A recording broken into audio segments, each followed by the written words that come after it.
하고 강하신 분이십니다. 할렐루야. 오늘 선택이라는 제목 가지고 말씀을 드리겠습니다. 자, 사람은 하루에도 100번 이상을 선택하고 살아가고 있습니다.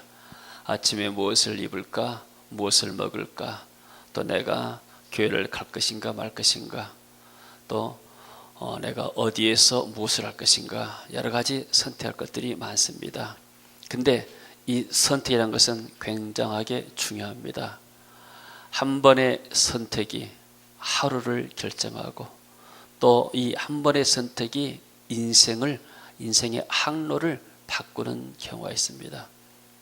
자, 오늘 또 아브라함과 롯이 나오는데 이 두 사람이 서로 갈라지는 선택의 길을 갑니다. 자, 그랬을 때 오늘은 아브라함은 어떤 선택을 했고 롯은 어떤 선택을 했는가, 이 말씀을 통해서 은혜를 받기를 원합니다. 자, 선택에는 실패하는 선택이 있고 승리하는 선택이 있습니다. 우리도 이렇게 교회를 건축을 했습니다.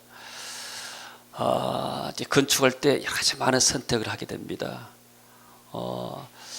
모양은 어떻게 하고, 외부 벽은 어떻게 하고, 인테리어는 뭘 쓰고, 또 안에 2층 어떻게 하고 3층 어떻게 할 것인가, 여러 가지 세부사항들이 있어요. 다 건축하고 나가서 보게 되면은 이런 부분은 이렇게 했으면 좋겠다, 이렇게 후회되는 부분들이 있어요. 사람이 그렇지 않습니까? 사람 완전히 못하기 때문에 이런 부분은 좀 이렇게 했으면 좋았을 것을, 그때 내가 좀 생각을 좀 더 짧게 했구나, 이렇게 생각할 수 있습니다. 자, 실패할 수도 있고 또 승리할 수도 있는데, 세상 사람들은 어떤 선택을 하는가? 세상 사람 할 때는 하나님을 만나지 못하는 사람들, 하나님을 알지 못하고 하나님 믿지 않는 사람들은 어떤 선택을 할 것인가? 자, 선택은 사람이 하지만 사람의 마음속에 어떤 가치관을 갖고 있느냐가 선택의 기준입니다. 세상 사람들의 마인드 속에 뭐가 있는가? 근본적으로 하나님이 없는 거예요. 그럼 하나님이 없으면 내세도 없습니다. 그러면 무엇을 위해서 사는가? 오직 이 세상을 위해서 살게 되고, 이 세상에 내가 살아서 죽을 때까지 내 육신의 생명을 위해서 사는 겁니다. 모든 것들이 초점이 내 자신이에요. 나를 위해서요. 그래서 부모들이 자녀들 공부시킬 때 뭐라고 말합니까? 너를 위해서 공부해라. 너를 위해서 공부해라. 네가 지금 공부 안 하면 나중에 후회한다. 다 맞는 말인데 이게 세상적인 마인드입니다. 그러니까 이 세상 사람들은 어디에 관심이 있는가, 어디에 내가 유익이 되고 어디가 이익이 있는가, 그 이익을 따라간 거예요. 내 육신에, 내 자신의 이익이 되면 그걸 따라가는 거예요. 오늘 본문에 보니까 아브라함과 조카 롯이 있습니다. 이 사람들은 조카와 삼촌이에요. 근데 아브라함이 나올 때 조카 롯을 데리고 나왔어요. 왜냐하면 아브라함은 자식이 없었기 때문에. 그러니까 이 조카를 자식처럼 키웠습니다. 근데 이제 가나안 땅에 들어와서 살다 보니까 세월이 흐르니까 이게 점점 재산이 불어가는 거예요. 오늘 2절에 보니까 아브라함도 가축과 은과 금이 풍부하였더라. 하나님은 하나님의 사람들에게 이렇게 풍성한 삶을 살기를 원하십니다. 가난은 하나님의 뜻이 아닙니다. 왜냐하면 가난이 왜 왔는가? 아담이 죄를 지었기 때문에 가난과 질병과 저주가 이 땅에 온 거예요. 그러나 우리가 예수 그리스도를 믿고 나서부터는 이 모든 것들이 하나씩 하나씩 회복이 된 줄로 믿습니다. 그래서 하나님이 아브라함에게 가축도 많이 주고 은과 금도 어떤 면에서는 이 재산가가 되게 만들었습니다. 근데 나중에 이제 5절에 보니까 아브라함의 일행 롯도 양과 소와 장막이 있으므로 그 땅이 그들이 동거하기에 넉넉하지 못하였으니, 사람이 이렇게 가난하고 없으면 싸울 것도 없는 거예요. 먹을 것이 없으니까. 근데 뭔가 좀 먹을 것이 있게 되면 그까지 사람들이 다투는 거예요. 어떤 아이가 청자 속에다가 이렇게 손을 넣었대요. 어떻게 들어가는지 모르는데 손을 빨리니까 안 빠지는 거예요. 그래서 아무리 이렇게 애를 써도 안 빠지고 하니까 딸이 할 수 없이 그 비싼 청자를 깼대요. 깨니까 아이가 이 주먹을 쥐고 있더래. 왜 주먹 쥐니까 주먹 속에 과자가 들었대요. 과자가. 이 과자 때문에 비싼 청자를 깬 거예요. 이걸 낳으면 되는데. 자, 인간의 욕심이란 것이 그럽니다. 이 어떤 눈앞의 이익을 다 움켜쥐려다가 보니까 비싼 믿음을 깨뜨려 버린 거예요. 비싼 인간관계를 깨뜨려 버린 거예요. 뭐 때문에요? 다 돈 때문에, 이익 때문에 인간관계를 깨뜨려 버린 거예요. 이것이 바로 세상 사람들의 가치관이고 세상 사람들의 마인드입니다. 그러니까 사이가 금방 좋았다 하더라도 뭔가 좀 이익에 다투게 되면, 뭔가 좀 이렇게 손해가 오게 될 것 같으면 불같이 일어나는 거예요. 형제간도 말할 것도 없고 삼촌과 조카도 말할 것도 없는 거예요. 이게 뭐예요? 인간의 욕심 때문이에요. 그래서 아브라함이 롯에게 제안하게 되죠. 지금 우리가 같은 집안이 같이 너와 나와 사는데 이 가나안 사람들 불신자들 앞에서 하나님 믿는다는 너와 내가 싸우게 되면은 하나님의 이름이 어떻게 되느냐. 오늘날 교회도 서로 싸울 수가 있죠. 이편 저편 해가지고 하나님의 영광이 전혀 되지 않습니다. 어떤 교회는 또 법정까지 가게 됩니다. 이게 전부 다 아브라함과 롯이 싸운 것처럼 이게 하나님의 영광이 되지 않는 거예요.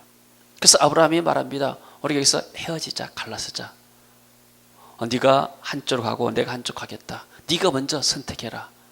그래서 롯이 어디를 선택하는가?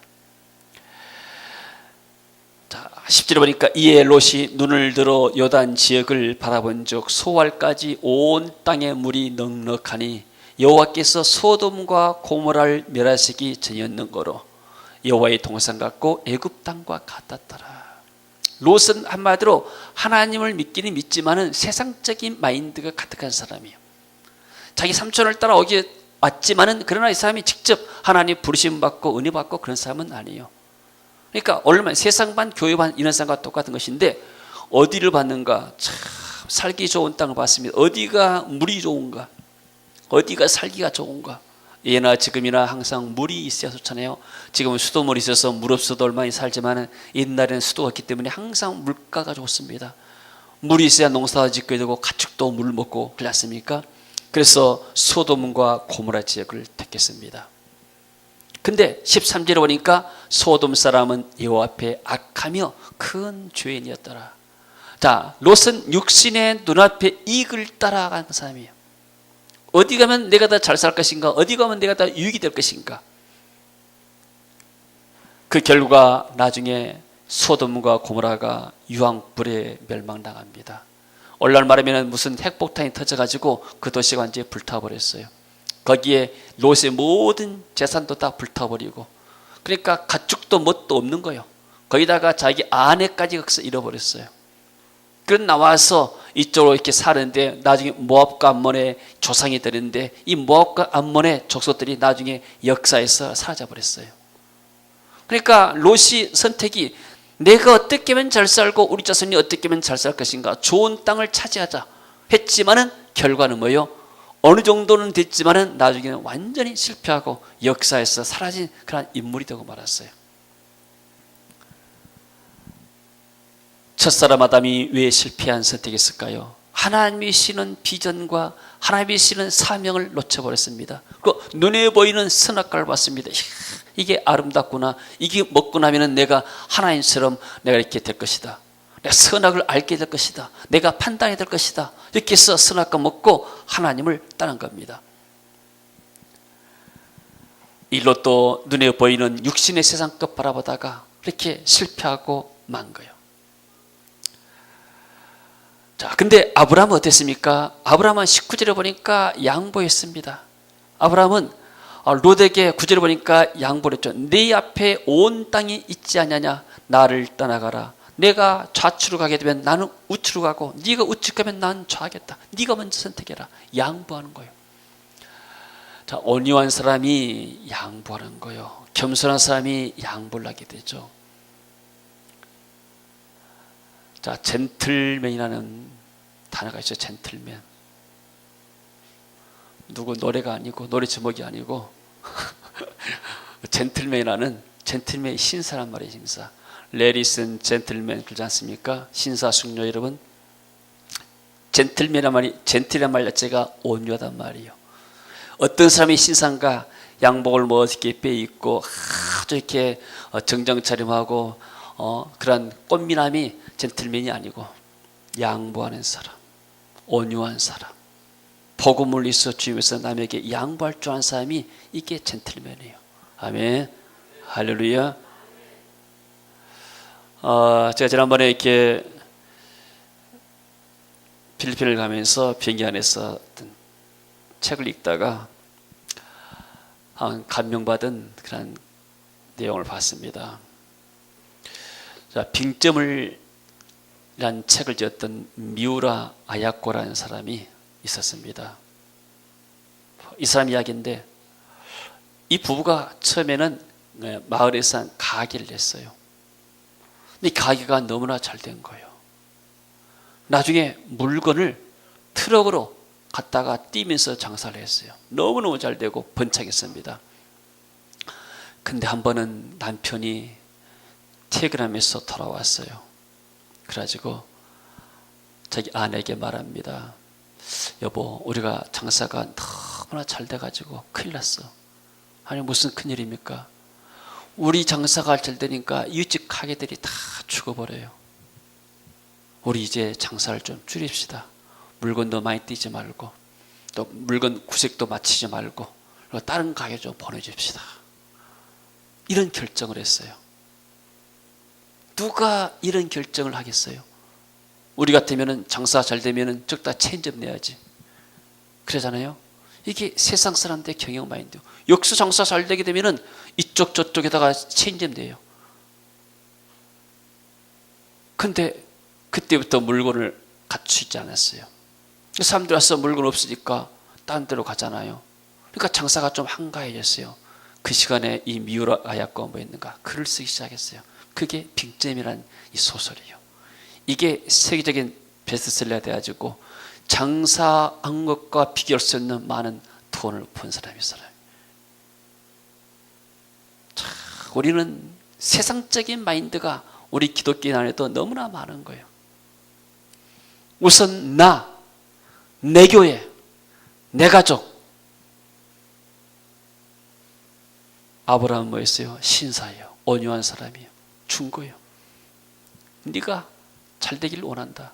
네가 날 따라서 얼마나 고생 많이 했느냐. 먼 길 고향 친척을 떠나고 너도 외롭게 살지 않았느냐. 그래서 너도 좀 잘 살아봐라. 얼마나 넓은 마음이에요. 그래서 아브라함이 양보를 했어요. 먼 여행길에서 켈룩이라고는 단 하나밖에 없는데 이 조카가 돈 때문에 같이 갈라서게 했었습니다. 아브라함 마음이 얼마나 허전하겠어요. 그렇지만 그 허전한 마음 속에 주님이 나타나신 거예요. 할렐루야. 그 정채봉 씨가 쓴 삶의 두 가지 길이라는 책에서 그런 글이 있는데, 뒤주 속에 사는 바구미가 장가 들고 싶어서 밖으로 나왔어요. 돌아다니다가 창틀에 가보니까 예쁜 이 나무 바구니가 있는 거예요. 그래서 수작을 걸었어요. 야, 너 어디 사니? 나 저 대추나무 위에 산다. 그래, 너 예쁜데 나하고 결혼하지. 너는 어디 사는데?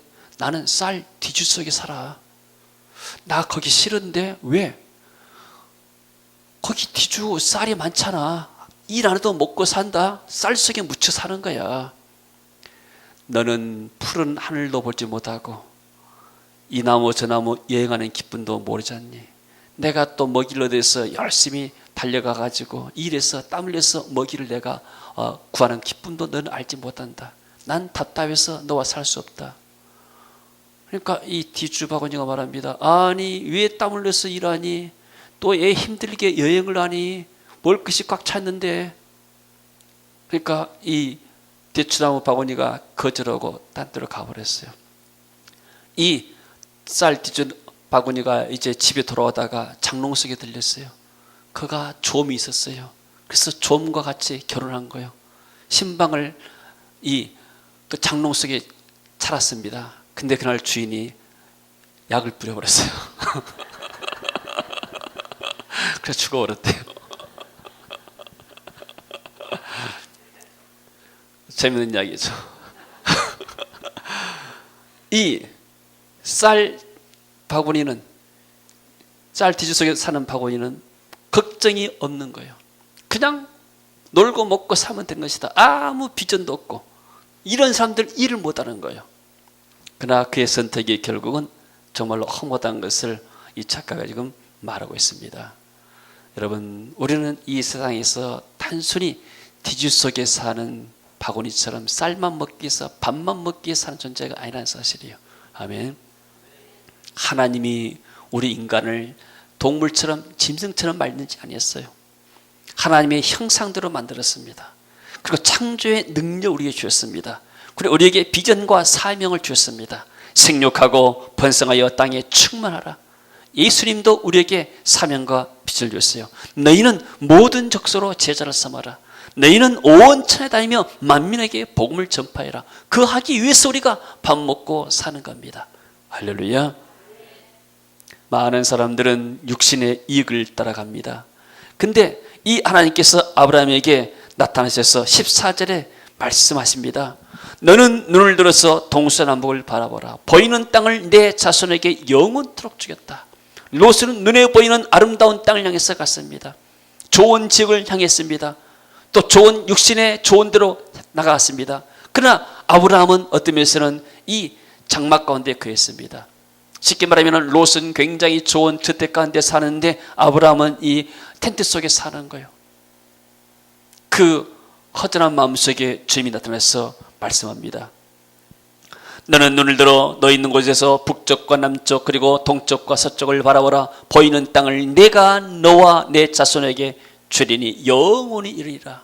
눈에 보이는 것은 잠깐이다. 그러나 내가 눈에 보이지 않는 영원한 땅을 주겠다. 그리고 너의 보는 모든 땅을 내 자손에게 주겠다. 할렐루야. 하나님의 약속이 그대로 성취된 겁니다. 예수 그리스도가 아브라함의 자손을 통해서 오신 거예요. 마태복음 1장 1절에 보니까 아브라함과 다윗의 자손 예수 그리스도의 세계라. 할렐루야. 이 아브라함에게 주신 약속의 말씀이 예수님을 통해서 이 땅에서 영원히 성취가 된 줄로 믿습니다. 여러분, 불신앙의 길을 따르는 것은 매우 쉽습니다. 예수님도 이렇게 말씀했어요. 산상보원에서 넓은 길은 많은 사람들이 찾아간다. 쉽고 편한 길은 다 찾아간다. 그러나 멸망으로 인도하는 문이다 그 문이. 그러나 생명으로 인도하는 문은 좁고 협착해서 찾는 사람이 많지가 않다 이렇게 말합니다. 거창고등학교라는 좋은 고등학교가 있습니다. 여기에 직업 선택 10계명을 가르친다고 그래요. 뭐라고 가르치는가? 첫 번째 1계명, 월급이 작은 쪽을 택해라. 완전히 세상과 반대예요. 누구나 하다 월급 많은 데를 택하는 거예요. 근데 이 고등학교에서는 학생들에게 월급 적은 데를 택해라. 두 번째, 내가 원하는 것이 아니라 나를 필요로 하는 것을 택해라. 내가 어디 가야 내가 이렇게 일할 수가 있겠는가? 나는 돈을 많이 주는 대기업에 가고 싶다가 아니고 네가 정말로 가서 그 직장에 필요한 인물이 되어라. 그리고 세 번째, 승진의 기회가 거의 없는 쪽을 택해라. 누가 승진 없는 쪽을 가려고 했어요? 네 번째, 모든 것이 갖추어진 것을 피하고 처음부터 시작해야 하는 황무지를 선택해라. 개척자가 되란 말이에요. 다섯 번째, 앞을 다투어 모이는 곳은 절대 가지 말아라. 아무도 가지 않는 곳으로 가거라. 여섯 번째, 장래성이 전혀 없다고 생각되는 곳으로 가거라. 완전히 학생들을 죽이는 거예요 이게. 일곱 번째, 사회적 존경 같은 건 바라볼 수 없는 곳으로 가거라. 여덟 번째, 한가운데가 아니고 가장자리로 가거라. 아홉 번째, 부모나 아내나 약혼자가 결사 반대하는 것이면 틀림없다. 의심하지 말고 가거라. 참 이상한 학교입니다. 근데 이 학교가 유명한 학교예요. 명문학교란 말이에요. 열 번째, 왕관이 아니라 십자가 단두대가 기다리는 곳으로 가거라. 다 이거 볼 때 선교사 가는 것과 똑같은 거예요. 선교사를 하게 되면 월급이 적죠. 또 승진의 기회가 없죠. 목사나 선교사는 승진의 기회가 없는 거예요. 직장은 승진의 기회가 있지만 또 모든 것이 갖춘 걸 피하고 처음부터 시작해요. 개척하라. 선교사도 마찬가지죠. 그리고 목사나 선교사는 경쟁하는 것이 별로 안 돼요. 아무도 안 가려고 하니까. 저는 생각해 봅니다. 왜 하나님이 나같이 허물 많은 죄인을 택하셨는가? 워낙 똑똑하고 잘난 사람들이 안 하니까, 목회를 안 하니까 하나님 나 같은 부정한 사람들을 들어가지고 보일러 시키시고 나에게 은혜를 입혀가지고 이렇게 부정하마 하나님이 쓰지 않겠는가? 저는 그렇게 생각합니다. 아멘. 자, 그래서 아무도 가지 않는 곳에 가거라.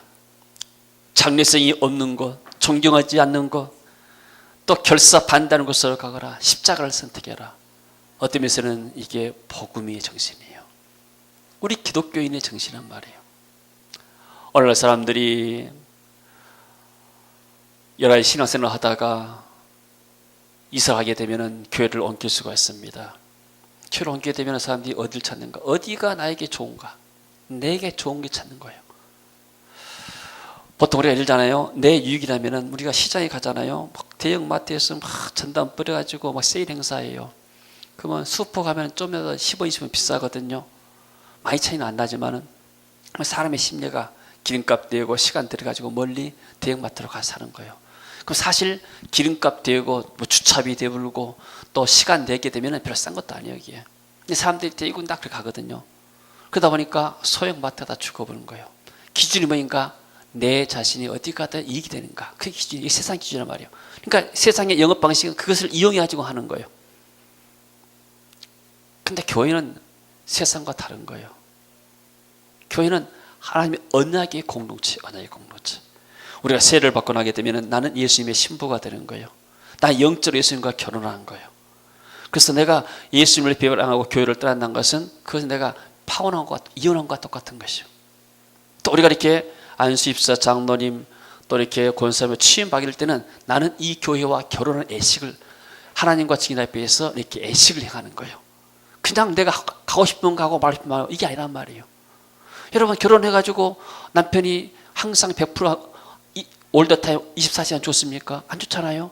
그러면 집 안 들어보고 마음대로 돌아다니고 이게 뭐예요 이게? 그거 아니란 말이에요. 교회는 언약의 공동체란 말이에요. 그래서 식을 해, 애식을 한다고요. 세례도 성례식도 애식이요.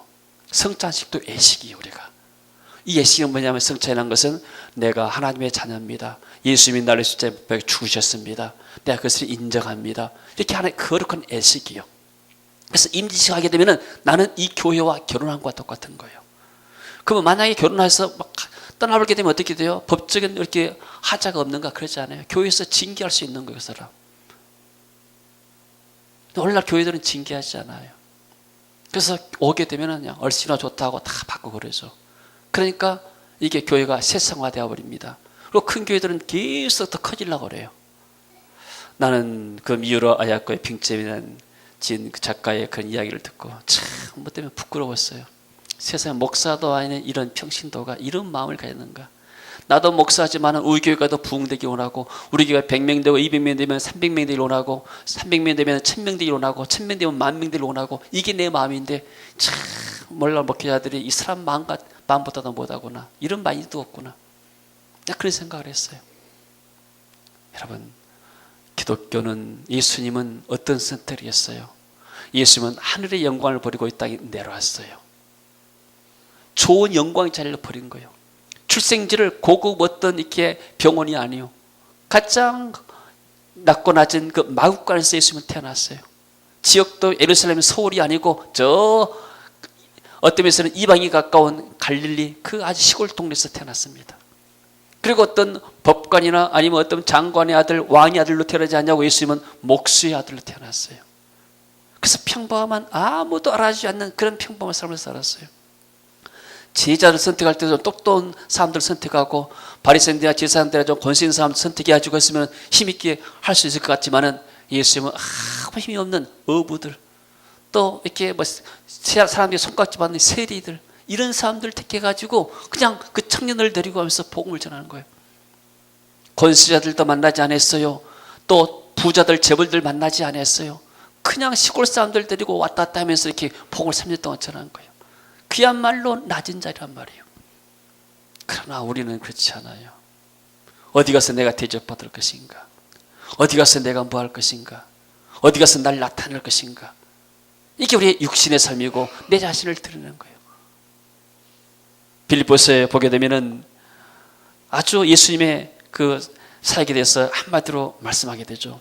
빌립보서 2장 6절에 보게 되면은 그는 근본 하나님의 본체시나 하나님과 동등됨을 취할 것으로 여기지 아니하시고, 하나님이 하나님의 형상을 이렇게 내려놓고 하나님의 영광을 내려놓고 이 땅에 인간의 모습으로 오신 거예요. 그리고 오히려 자기를 비워 종의 형체를 가지사 왕으로 와도 부족한데 천국의 시스템이 얼마나 화려하고 얼마나 좋겠어요. 우리가 한국에 살다가 선교지에 가게 되면은 여러 가지 불편합니다. 어떤 데는 수도물도 잘 안 나오지 않습니다. 어떤 데는 화장실도 제대로 갖추지 않았어요. 또 먹는 것도 음식도 기후도 다 다르죠. 얼마나 불편합니까? 근데 천국과 세상은 얼마나 불편하겠어요. 그 당시 예수님 오셨을 당시에 2000년 당시에는 얼마나 또 그 시골이 발전이 안 됐겠어요. 그런 낮고 낮은 자리에 오셨단 말이에요. 그래서 종과 같이 되셨고 사람의 모양으로 나타나시고 자기를 낮추시고 죽기까지 복종했으니 십자가에 죽으심이라. 여러분, 죽는 겁니다. 신앙생활 잘한다는 것은 뭐예요? 내가 죽고 그리스도가 내 안에 사는 건 줄로 믿습니다. 아멘. 우리가 살아가게 되면 죽잖아요. 나를 따르거든 자기를 부인하고 자기의 십자가를 치라고 주님은 이렇게 말씀하셨습니다. 할렐루야. 자, 우리는 날마다 선택하며 삽니다. 선택할 때 이게 하나님의 영광을 위한 것인가, 내 자신의 영광을 위한 것인가가 우리의 기준이 되어야 될 것입니다. 아브라함은 평소에 하나님의 은혜를 받은 사람이요. 그래서 18절에 보니까 이에 아브라함이 장막을 옮겨 헤브론에 있는 마므레 상수리 수풀에 이르러 거주하며 거기서 여호와를 위하여 제단을 쌓았더라. 자, 여러분, 결정할 때 왜 우리가 기도해야 되는가? 저는 제 아내에게 프로포즈를 하니까 아내가 자기는 사모될 자격이 없다고 뭐 거절을 해요. 내가 볼 때는 이렇게 그 당시에는 내가 볼 때는 뭐 사모가 뭐 어렵겠느냐 싶어가지고 했는데 그런 겸손한 겸손을 한다냐 속으로 생각했어요. 그리고 승낙을 안 한 거예요. 그래서 내가 그러면 기도로 가자 그랬어요. 기도로 가자. 기도로 가자니까 감을 안더라고요. 그래서 헐먼 기도원에 가지고 3일 동안 금식하면서 기도했어요. 하나님의 뜻이면 결혼이 되게 하고 아니면 말게 하고. 여러분, 청춘 남녀가 3일 동안 금식하면서 결혼해 달라고 하면 하나님 응답하겠어요? 안 하겠어요? 그러니까 물어보나만 하지. 내가 좀 작전을 쓴 거지. 내 힘으로는 안 되니까 하나님의 도움이 필요하다 싶어가지고. 여러분, 우리가 선택할 때 왜 성령이 충만해야 되는가? 내가 화가 나서 결정하잖아요. 잘못된 결정이 많아요. 결혼하다가 이혼하자 할 때 어떨 때 그런 결정이에요? 화났을 때. 어떤 사람은 신호등 앞에서 신호등하고 싸웠대요. 이 신호가 하면은 일로 갈 수 있다 없다, 좌회전 된다 안 된다, 부부가 싸웠대요. 그래가지고 거기서 이제 한 사람이 틀렸잖아요. 그러니까 한 사람이 뭐 이렇게 거기서 이제 극한 말 한 거예요. 내가 틀리면 뭐 한다 해가지고 아내를 내려버렸어요. 이렇게 있어 화가 나가지고 나 이런 남자하고 살 수 없다고 이혼해 본 거예요. 이게 실화라는 사실. 선택은 어디서 해야 되는가? 내가 상처받을 때 선택한 것이 아니고, 병들 때 선택한 것이 아니고, 내가 성령이 충만할 때 선택이야. 이 선택이 하나님 앞에서 올바른 선택인 줄로 믿습니다. 아멘. 아브라함이 갈대아우를 왜 떠났습니까?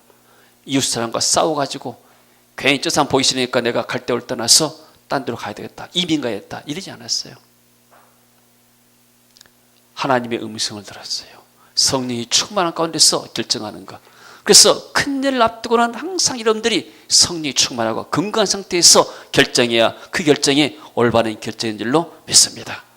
여러분이 신앙생활 잘하고 하나님께 예배 잘 드리고 하나님의 음성과 늘 들으면서 여러분이 기도할 때, 성령이 충만할 때 그 마음속에서, 그 생각 속에서 나온 결정들이, 아이디어들이 정말로 세상을 변화시키고 여러분의 인생을 변화시킬 줄로 믿습니다. 할렐루야. 이에 아브라함이 장막을 옮겨 헤브론에 이르러 마므레 상수리 숲에 이르러 거기 거주하며 여호와를 위하여 제단을 쌓았더라. 롯은 좋은 도시에 가지고 많은, 쉽게 말해서 돈도 있고 외국이니까 아마 그 소돔 속에서도 대우받았을 거예요. 다 인정해주고 좋은 사람들 만나서 파티하고 즐겁게 행복한 날을 보냈습니다. 딸들도 그것에 이렇게 소돔 사람들 가나안 사람과 더불어서 결혼을 시켜가지고 오손도손 잘 살았어요. 근데 아브라함은 그 당시에 뭐였는가? 산속에서 기도원에서 기도하고 있었다는 사실이에요. 예배드리고. 누가 승리하는가? 하나님의 언약 붙잡고 기도하는 사람이 승리한 줄로 믿습니다.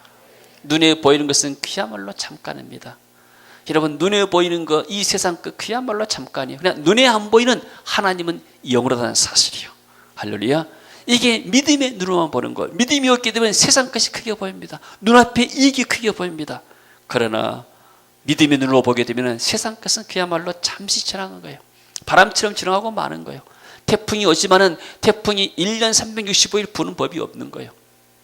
잠깐 왔다가 며칠 왔다가 가는 것이 바람인 거예요. 이 세상도 마찬가지죠.